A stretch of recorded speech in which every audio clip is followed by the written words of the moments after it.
નમસ્કાર ખેડૂત મિત્રો, સ્વાગત છે તમારે એક નવા વિડીયોની અંદર.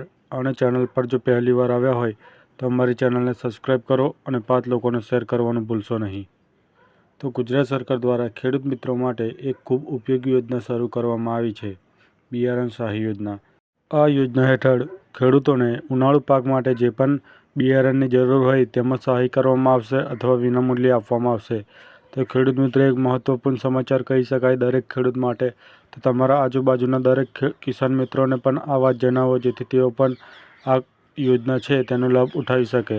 તો તેની તારીખ પણ બહુ નથી, 15 દિવસ માટે જ અરજી કરી શકો છો ખેડૂત મિત્રો. તો તમે વહેલા તકે 1 જુલાઈ પહેલાં અરજી કરી લેજો. જો 1 જુલાઈ પછી અરજી કરશો તો તમારી અરજી છે તે મંજૂર પણ નહીં થાય અને જે પણ વેબસાઇટ છે તેના પર બતાવે પણ નહીં. તો 1 જુલાઈ પહેલાં તમારે અરજી કરવાની રહેશે ખેડૂત મિત્રો. તો ખેડૂત મિત્રો, જેમ કહ્યું તેમ બિયારણ સહાય યોજના 2025, જેમાં 15 જાતના બિયારણ મળવાની આશા છે ખેડૂત મિત્રો.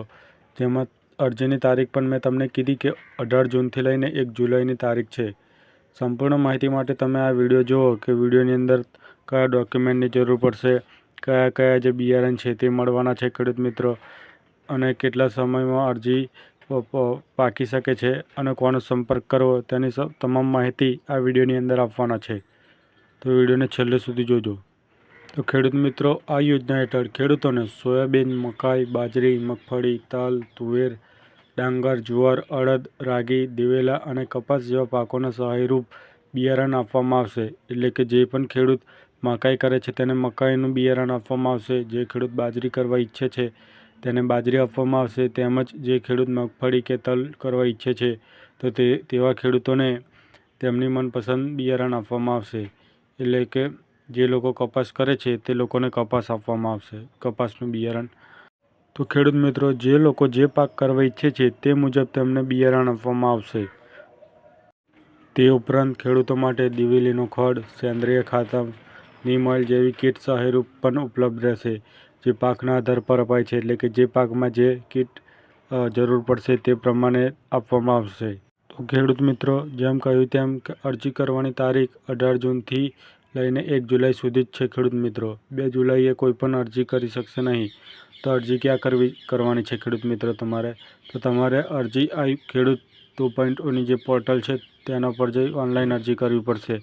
જેમાં તમારે નિદર્શન લખ્યું હશે તેના પર તમારે અરજી કરવાની રહેશે ખેડૂત મિત્રો. તમારા ઉપર બિયારણ સહાય યોજના એવું લખેલું નહીં હોય, પરંતુ નિદર્શન છે એવું લખેલું હશે ખેડૂત મિત્રો, તેના પર તમારે અરજી કરવાની રહેશે. જો તમે આ અરજી કરો છો અને અરજી જો તમારી મંજૂર થાય છે ખેડૂત મિત્રો, તો તમને જે પણ બિયારણની કીટ છે તે તમને આપવામાં આવશે ખેડૂત મિત્રો.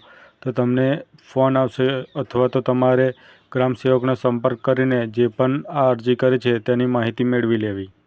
તો ખેડૂત મિત્રો, દસ્તાવેજની જો વાત કરું આ અરજી માટે, તો તમારે 7/12ની નકલ અથવા 8આની નકલની જરૂર પડશે. ત્યારબાદ આધાર કાર્ડની નકલની જરૂર પડશે. ત્યારબાદ જાતિનું પ્રમાણપત્ર, અને જો જમીન સંયુક્ત રીતે હોય તો બાંહેધરી પત્રક પણ જરૂરી છે.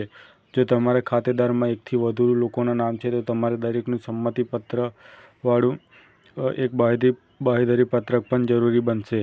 જો બાંહેધરી પત્રકમાં એક પણ વ્યક્તિનું ખાલી રહેશે, 3 નામ હોય ને એમાંથી તમે 2ના જ બાંહેધરી પત્રક આપશો તો પણ જે છે અરજી તમારી રિજેક્ટ કરવામાં આવશે ખેડૂત મિત્રો. તો ખેડૂત મિત્રો, આ યોજના અંતર્ગત મળતી સહાય તમારા પાક માટે ખૂબ ઉપયોગી બને એવી છે ખેડૂત મિત્રો. તો તમારે જલ્દીથી તમારી અરજી છે આ ખેડૂત 2.0 પોર્ટલ પર કરવાની છે, અને જે પણ અરજી છે તે સરકારની સહાયનો લાભ લેવાનો છે ખેડૂત મિત્રો. તમે પણ લાભ લો અને તમારા આજુબાજુના દરેક ખેડૂતોને પણ આ લાભ અપાવો. તે માટે આ જે પણ વિડીયો છે તેને તમારા ગ્રુપ અથવા ફ્રેન્ડ સર્કલમાં શેર કરો, જેથી તેઓ પણ આ યોજનાનો લાભ અવશ્ય રીતે ઉઠાવી શકે ખેડૂત મિત્રો. તો ખેડૂત મિત્રો, વધુ માહિતી માટે તમારે તાલુકા ખેતીવાડી કચેરી કે ગ્રામ સેવકનો સંપર્ક કરવાનો રહેશે ખેડૂત મિત્રો. તો જો વિડીયો પસંદ આવ્યો હોય તો તમારા ખેડૂત મિત્રો સાથે શેર કરો. તો જે પણ વિડીયો છે તે સારો લાગ્યો હોય તો તમારા 5 લોકોને તો શેર કરો જ, તે ઉપરાંત દરેક ગ્રુપમાં પણ શેર કરો, જેથી દરેક ગ્રુપના લોકો પણ આ વિડીયો જોઈ શકે. તો જય ખેડૂત, જય ગુજરાત. તો મળીએ છીએ એક નવા ટોપિક પર અને નવા વિડીયો સાથે.